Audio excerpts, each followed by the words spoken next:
Hey guys, welcome back to Fast Fix. For today's video, I'm going to show you how to block videos in YouTube in mobile. So first up, open your YouTube applications you can see on your screen and then tap on the profile icon at the top right corner.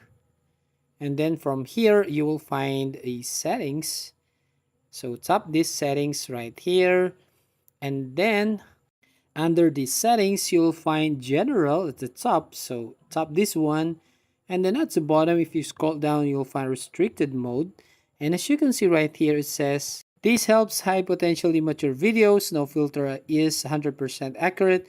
This setting only applies to this app on this device. So just toggle it on. Then it will block all the mature videos on your YouTube in mobile. So that's how you basically block videos in YouTube app. So that's it. If you find this video helpful, please consider to like and subscribe to this channel and don't forget to ring the bell icon to notify you on the next video.